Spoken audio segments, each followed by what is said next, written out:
It's the Phoenix, Arizona weather discussion. This is for Sunday, the 17th of August. I'm Michael Groff. Conditions drying out with temperatures near seasonal averages today.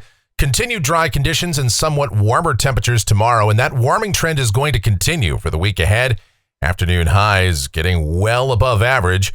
How hot will it get? What about monsoon moisture? Yeah, it's not going to stay dry for too long. Indications are that at least some moisture returns to the state for widely scattered afternoon and evening showers and thunderstorms initially over the higher terrain, eventually spreading toward the lower deserts. The usual questions there: where, when, how much precipitation could there be? Just how hot will it get?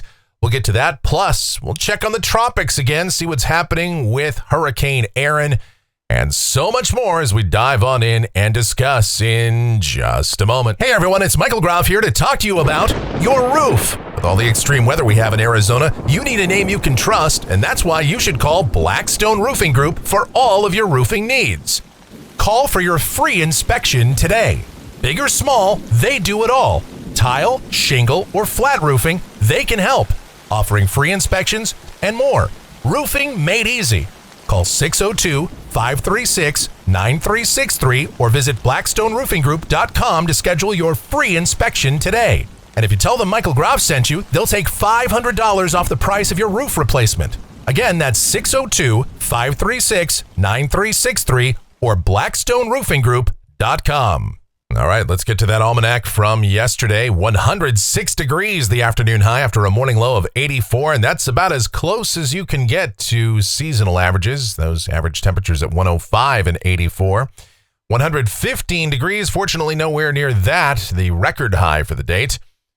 And as we take a look outside right now, after 9 a.m., we've got sunny sky. We're sitting at 90 degrees at Sky Harbor, but you'll notice when you step outside today, it is much drier. Dew points down to 41, relative humidity 18%. The winds are light and the barometer is steady. Temperatures across the area right now, we're mainly in the 80s to low 90s across the region. And we'll see temps fairly similar to where they were yesterday, generally from about 101 to 106 degrees here in the lower deserts, which is pretty much in line with where we ought to be here in mid-August. Satellite picture out here across the southwest. We put this in motion and you can see what's happening. Troughing is sitting off to the north and west of us. Our normal subtropical ridge that's over the southwest, well, it's off over the plain states still. And as a result, Arizona, at least most of the state, is under a broad southwesterly flow aloft. And that is a dry flow of air for us. And as a result, any shower and thunderstorm activity will be confined to far eastern and southeast Arizona today. And that will continue into tomorrow. But as that ridge begins to shift back to the west, the monsoon flow should kick back in for at least some chance of storms coming back into the state. Now, with the ridge off to the east, you can see that's where the core of the heat is, those heat advisories from parts of Texas, Louisiana, and Mississippi northward up to around St. Louis. And the convective outlook for today, we've got a few marginal risks on the board for severe storms, level 1 out of 5, over parts of Montana, as well as sections of Nebraska, the Dakotas, Minnesota, and Iowa, and for portions of the upper Atlantic coast from around Baltimore and Philadelphia to New York City, Hartford, Boston, and Portland, Maine.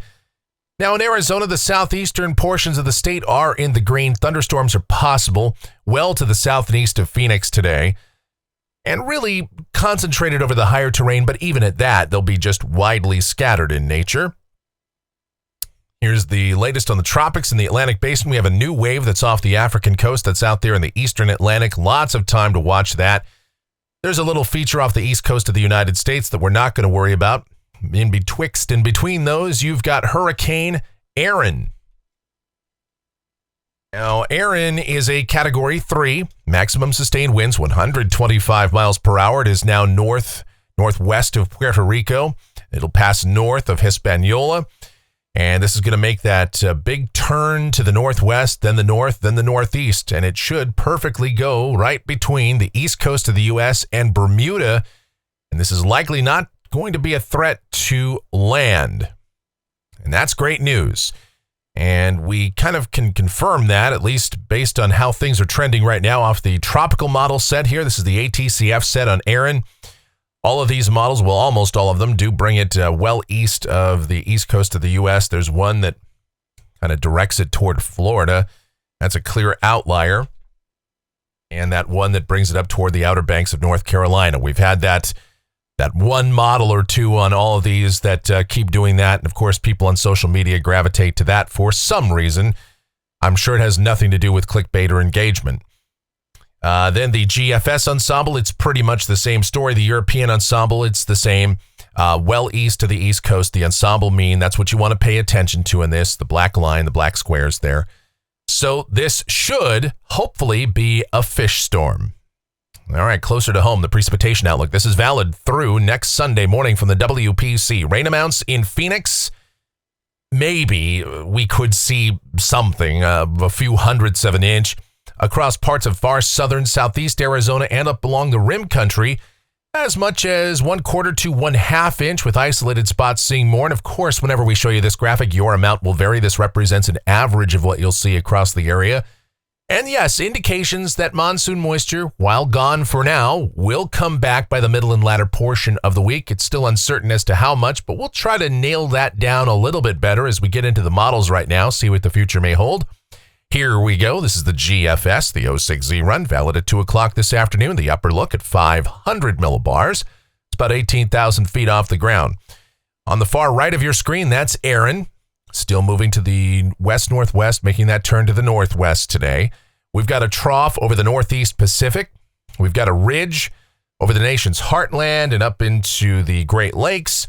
And out here in the west, we still have this trough, and that trough is what's kicked the ridge to the east. It's what's kind of kicking out our monsoon moisture as well with that drier southwesterly flow. So what it means down at the surface for the rest of the day today, sunny sky with seasonal temperatures. How about that? Highs 101 to 106 here in the south central deserts, including Phoenix, and that's pretty much right on the nose for where we ought to be. Tonight with clear sky, dry air, overnight lows mainly in the upper 70s to mid 80s. Tomorrow, more of the same, mostly sunny, but it will be a bit warmer.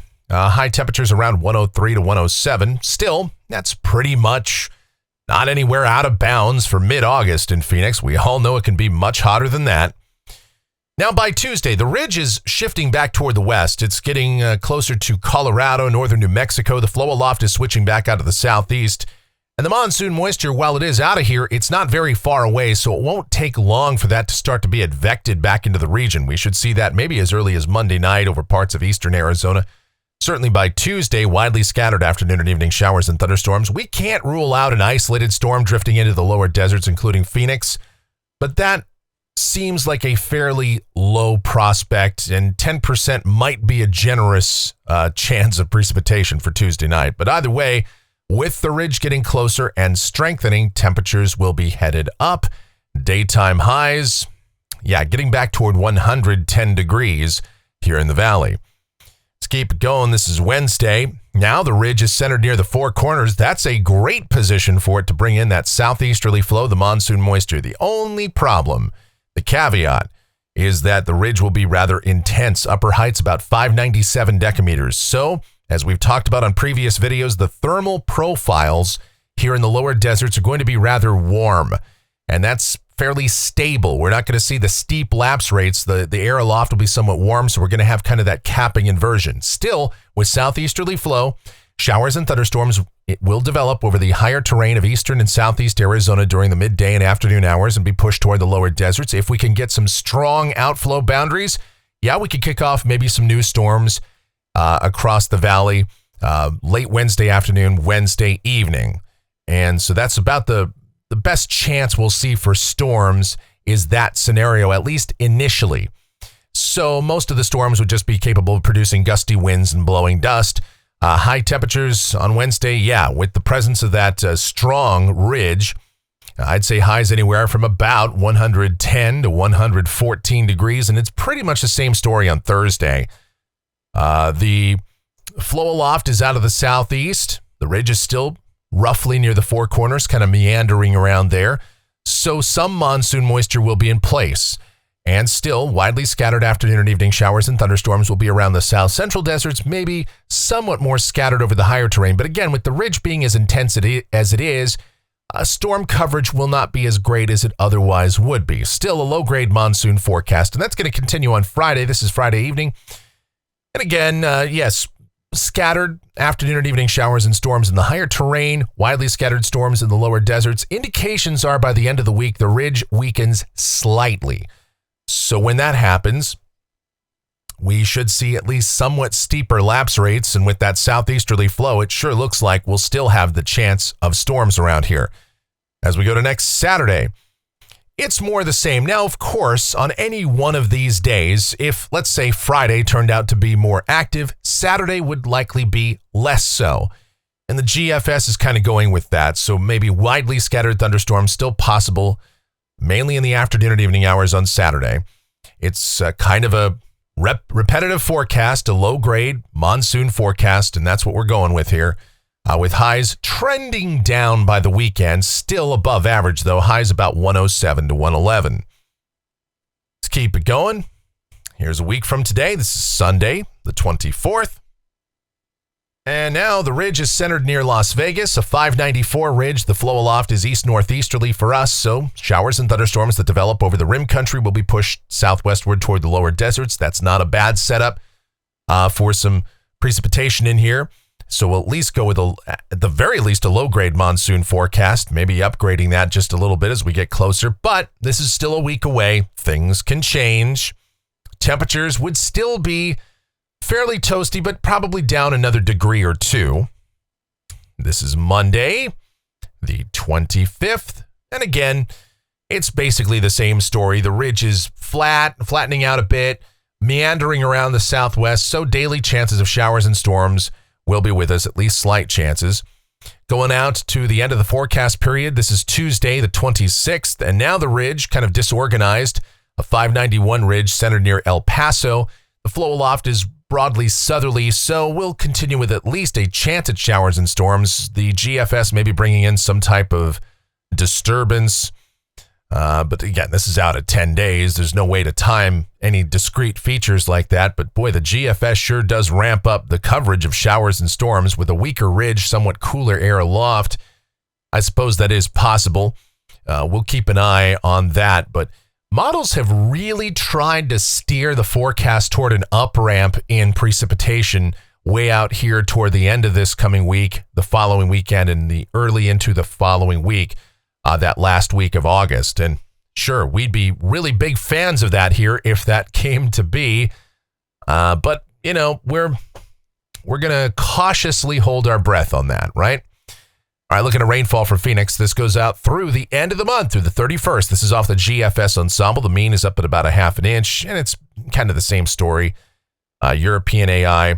Let's see. Every single member here indicates precipitation. Every single member here indicates precipitation over the next couple of weeks. Now, the Euro AI kind of holds a lot of it off until about the end of the week, next weekend, and then beyond that. But you get some members that are way up there toward 2 inches of rain. That's very interesting. All right, looking at temperatures off the national blend of models, we'll warm it up for this week. Highs getting up, it's up at 113 degrees. Could even be a degree warmer than that. But then look at the trend down as we go into next weekend and that following week. Temperatures going potentially a couple of degrees below average. And could that be the end of the 100-degree temperatures for the year? Ordinarily, in years past, prior to this decade, I might have said, hey, maybe. But I think it's way too premature to talk about that just yet. All right. Let's take a look at the CPC outlook, Climate Prediction Center outlook for the 8 to 14 day period. This is for August 24th through the 30th. Temperatures, if this works out, will be near average. Precipitation would be above average. And again, I'm telling you that the models are all steering that way. The Climate Prediction Center outlook is steering that way. Right now, there's already a person. I can hear you. I see you typing it in the comments. That means it's not going to happen, Mike. Book it. I know. I understand. All right. Thank you guys so much for watching. That's it for the Phoenix, Arizona weather discussion for today. My next video back here tomorrow morning. If you enjoy these videos, thank you so much. And be sure to subscribe, like, share, click that notification bell, leave those comments, questions, and suggestions. If you're really enjoying what we do here, you want to support the channel, please do click that thanks icon below the video here on YouTube. Make a contribution via PayPal. groffshow@gmail.com is that PayPal address. It's groffshow@gmail.com for PayPal, or on Venmo, like Brian did the other day. Gave us a big donation on Venmo, and we appreciate that. You guys help keep us going, not only that way by supporting us directly, but of course by just watching and commenting and liking and subscribing and all the YouTube algorithm stuff that we hate talking about, but we have to, unfortunately. All right, but we really do appreciate all of that. You know who else appreciates it? And that's the executive producer of the Phoenix, Arizona Weather Discussion. Yes, I'm talking about my OAO, the sweetest of all time, the Asian sensation and proprietor of sweetchildaz.com.org and the Facebook page of the same name, Sweet Child Arizona. Yes, that would be my Michelle. Check her out.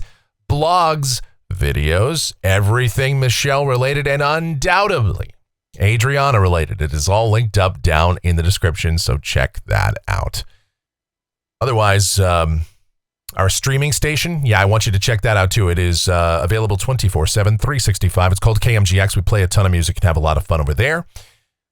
Check out Dan, the Courtroom Files YouTube channel. He is a friend of ours, friend to all, and he is very supportive of us, so please be very supportive of him as well. The Courtroom Files YouTube channel or courtroomfiles.com.